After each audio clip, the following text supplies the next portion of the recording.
Hi, I'm Chris Favre.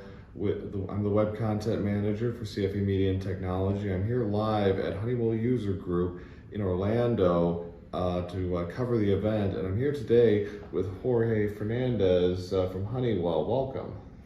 Hi, thank you, Chris. Thank you for having me. I'm Jorge Fernandez, a Global Business Leader for Telecommunications and Security Integration with Honeywell Process Solutions, with the company 17 years now. Wow, 17 years, very impressive. And we're here today to talk about the connected worker and what that means for the engineering audience as a whole, or engineering as a whole, particularly in the process manufacturing industry, which Honeywell is deeply involved in.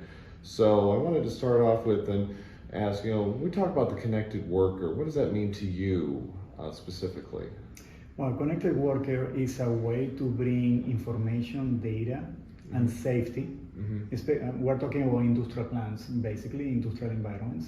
So safety is very important.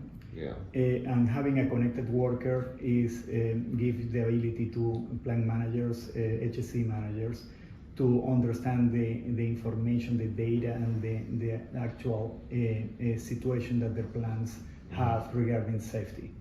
Being able to bring the information of the whereabouts of a worker during an emergency situation, being able to understand the movements of the workers during an implementation is data that they can use for to understand and improve process and safety. Right.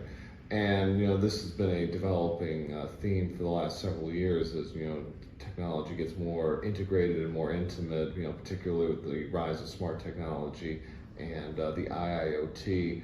And you had discussed earlier today, you were talking about doing all of this in real time, or as close to real time as you can. And this is something you guys have been working towards for the last several years, isn't it? Yes. The concept of real-time location system actually has been involved in that since early 2009. It's not new. It has been, let's put it this way, difficult. Okay, there are many options, many technologies, many approach that can be taken. Lately, with the improvement of technology, of course, it's more viable. So right now we have reached the moment where we can assign an engineer, a worker in the plant, a tag that will monitor the movement of that person, in the plant. That is why it's important. Why our customers are asking for this type of technology today is because. With technology, the increase on the expectations of what can be done, especially for government and regulations, and increase. So basically, they want to improve certain things. Fatigue management, so it can be compliant, that no worker is overworked. Compliance, especially, I think that there is better emphasis in compliance, that the worker have the specific safety training required to be in the areas that they are working, and if not, have those type of reports, and sometimes productivity when you have contractors at the plant. Sure, and with the expectations, you say, rising, and the ability to sort of monitor and try and get the most out of your worker as humanly possible.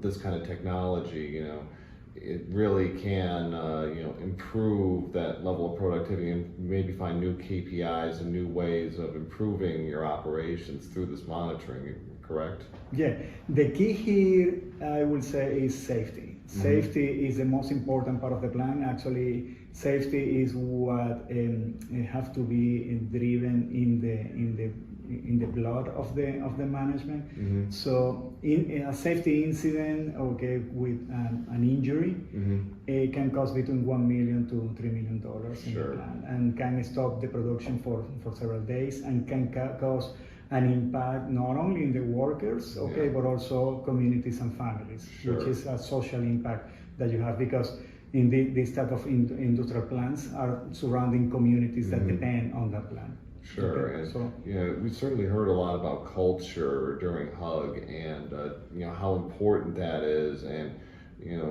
integrating this kind of real-time tracking technology can certainly help in that respect, I would think. Yes, yeah. Situations like, for example, in an emergency situation, that's very important for pretty much every manager that approach us with this type of issues that they will need to be solved. Okay, mastering and fatigue management is one of the ones that they put more priority. Mastering is because during an emergency, normally they have to rely on paper, very manual processes. With this real-time location system technology, by you approaching the area, you are immediately counted as muster. Right. And the most important thing is not only that you are counting the people that is in the safe area. Now you can know where the people that is not muster are, and send search and rescue teams directly to the areas where the people are, not sending them in an area that probably there is a fire, but there's nobody there. Right. No wild goose chases.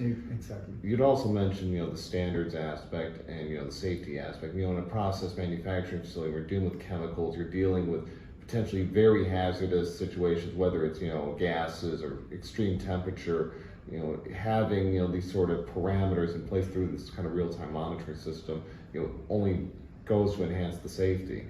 Yes. With a system like this that tracks the whereabouts of the worker all the time, can track also the profile that he has in the plant. He can track the type of, if his record for he's fitted to work, his records for safety training, and records for the PPE, personal protection equipment that he has, if it's valid or he's not, could be expired. Then by you entering an area that you require all these parameters in order to be a safe worker, if you don't comply to any of them, an alarm can be triggered and your manager and the HSC manager can be notified. Sure. And with all this data coming in and giving the people in the control room a tremendous amount of access and a tremendous amount of information, have you had any concerns relating to privacy? In particular, some workers might feel a little uncomfortable, perhaps, allowing themselves to be tracked in this way. What do you do to sort of mitigate or reduce those concerns that they might have? Absolutely, that was always the main concern when we were designing this system. Privacy is kept secure because the operators doesn't have access to the identity of the person. They don't have access to names or role or any type of information that can give away who you are. Right. Basically, these operators or HSE personnel that is going to be monitoring the system have to know that there is a worker that is in an area and potentially is in an unsafe situation, or he's having a situation of distress, or have raised an SOS alarm that can be taken from the tag. So that's important. Only HR, human resources personnel, or high in the hierarchy, they can pull that type of information. So it is tiered. So exactly. Okay, so there is varying levels of access. So that's good to know.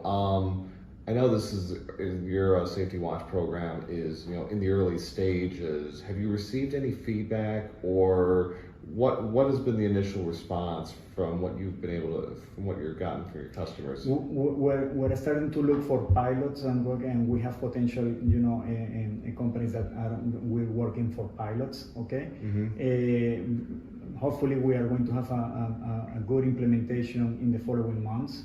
Okay. The information that we are getting is probably similar to the information that we would like to receive from our customers is probably similar to the information that we have had in the last years, gathering what are the things that are important from them. All these features that I mentioned about fatigue management, wartime monitoring, mustering, SOS button, are features that has been based on voice of the customer information. Now, once the system is in place, I'm very eager to start, talking to our customers about what else we can do, what can happen in the next release that can help the safety of the personnel and can help the operations. I imagine you're going to find some answers that you expected. I'm sure you'll have plenty more answers like, wow, I never expected that. And with a pilot project like this, that is kind of some of the fun, but also I guess maybe a little bit of frustration, like, oh, why didn't we think of that? I think that right now we listen very well to our customers, so we have all the features that they are looking for. I've been starting to hear other ideas that probably are more further down, the way. But eventually, we're trying to have a system that is expandable. Okay. Yeah. The same way that this system, as I mentioned, probably you heard me say before, this system is works on our Honeywell One Wireless platform. It's a industrial wireless infrastructure. Yeah. So it's a new functionality that is added to this infrastructure.